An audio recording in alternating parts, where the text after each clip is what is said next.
Hey guys, Darth Goldust here.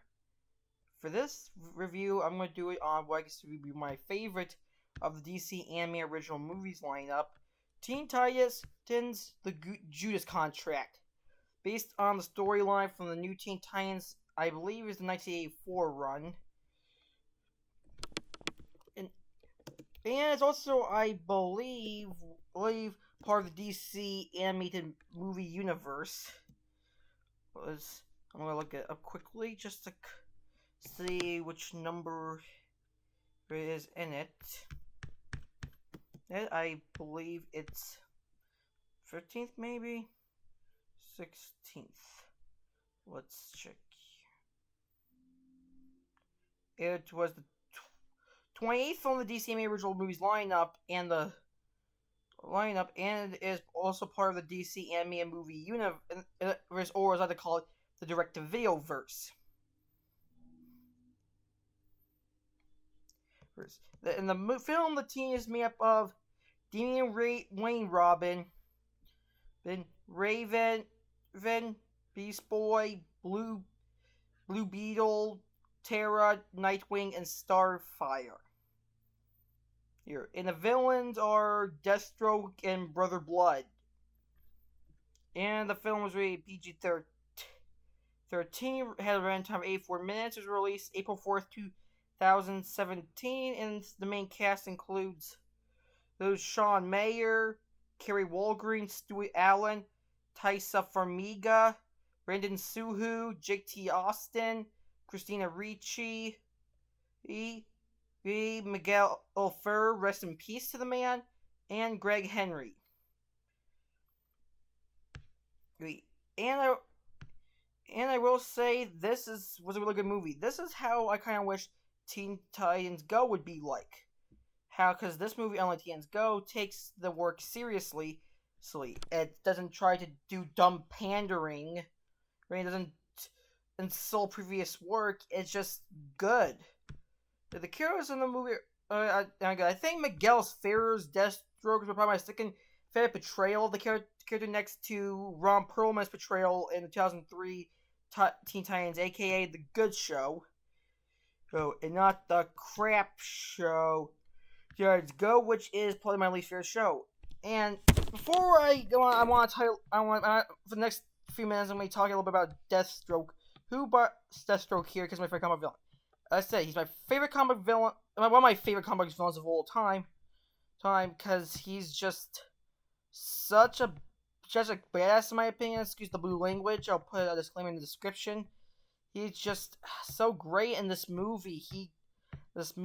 Like, even though it says about the main villain, Deathstroke has a lot more screen time than him and does a heck of a lot more in the film than Brother Blood does. His brother in the background. In the film, he hires Deathstroke to take out the not take them out, but kidnap them, bring them to him so he can extract their abilities and turn him as some sort of monstrous god, which Deathstroke agrees to do. So he sends in a girl named Terra as like a spy. And Terra is voiced by Christina Ricci. She from Adam's Family, Casper, Sleepy Hollow, and Speed Racer fame.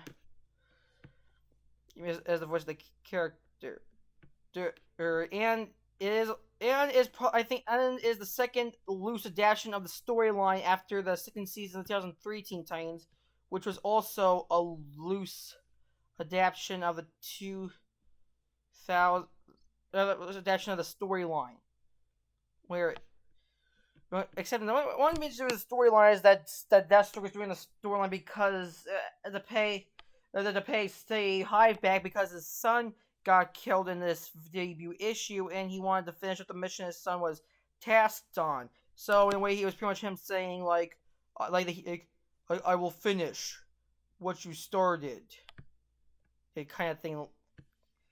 And he's just so great in the movie, and even though he got killed off in the end, at least this was so cool in the film. He's just so cool. He cool like Miguel Ferrer went out with a bang with this role. This is his last role before he died. He went on a bang. Every moment this guy on screen was just pure beauty. Beauty. It was just beautiful. He had beautiful. This is like the second best anime adaptation of the character. Next to the Ron Perlman betrayal. Also Manu Bell, Eliza, Morales were also good. So good, but I still think those two probably take the cake when it comes to Deathstroke. Yeah, so that's what I want to say about it. Also, the rest of the characters. Tara was pretty cool in the movie. Raven, I felt was pretty much just much like her 2003 self, but a little more broodier here, and showed a little more emotion, but still, she was still likable, and there's a pretty decent job trying to focus on all the Titans. Like I like Nightwing. He feels him and Starfire feel a lot more like their new Teen Titans counterparts than their 2003 counterparts, which is not a bad thing. I mean, it works either way. Like I feel like I feel like this night was kind of the stuff could have been like the one. Ones that they could have been if Titans Go was not insulting as hell, which is why I describe it as insulting as hell, and I vowed to watch it. And I feel like this should have been what Titans Go was like. This should have been it. Taking yourself seriously, not treating it like it's like a marketing tactic, and treat it like an actual freaking movie. Yeah, so if I can show, not movie, show, yeah, but I'm a little annoyed, but nope, the Zelda Go Titans Go, which is crap. So far, the closest good Teen Titans 2000, because good Titans show currently on is Titans, which I'm still waiting for the third season. Then hopefully it'll come out this year if they would stop taking forever. Anyway, Blue Beetle was alright.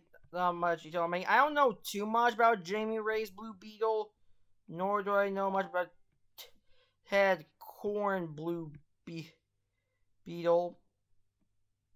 Still sorry about that. Someone's but the rest of the good, like Beast Boy's pretty good, and I do like how it still keeps the comic mix with having him be the closest to Terra, what the 2003 show did.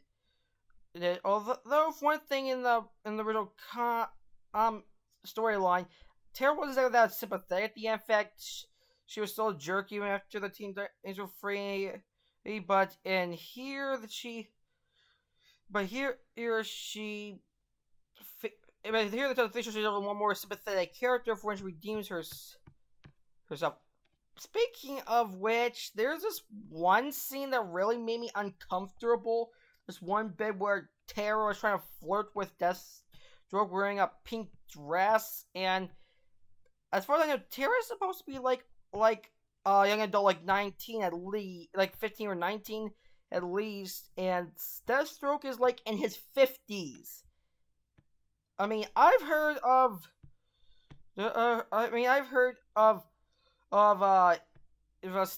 stuff like child molestation or pedophilia, but that is just ridiculous in my eyes. Yeah, but don't worry, Slade did not agree to do with her. Don't worry. The Slade's luckily the kind of guy to be like, I don't feel comfortable with doing this with someone younger than me because, of course, it's wrong. Anyway, I'll skip past that. I need to cough quickly.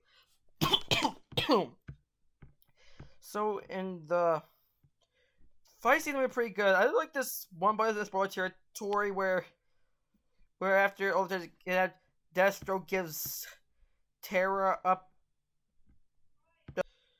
where he then hands her over to Brother Blood, which I like to call Because there's a Captain Blue language, dough before homo, because he wants some extra dough from Brother Blood there. And then if I was just cool because I like to see, I was closing Deathstroke fight against Nightwing and Robin, gets the bin because he's still kind of peeved at Damian for Son of Batman, because Son of Batman, he kind of shot his eye out and ruined his chance of becoming the leader of the League of Assassins. Which is, I guess, kind of a shame for him. If you're rooting for the bad guy, the hero, then yeah, you get to do it. As I said, I'm glad Miguel Ferrer got to do this movie before he died. I was also surprised to find out that Sean May who was in it because I think he was also in the cult show Firefly. Let me make sure. Heck, oh yeah, he was in that show. Yeah. Of course, I didn't watch that show back in the day because I was still young. But it's still a good show.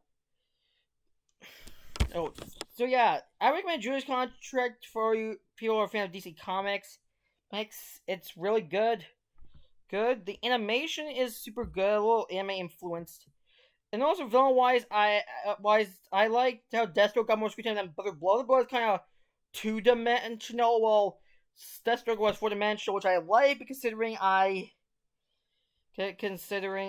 like Deathstroke as my Deathstroke more than that. And in the movie, I probably got an 83% some fresh on Rotten Tomatoes, which I think is worth it. And IGN, for some reason, gave it a 6.2, which I think is unfair.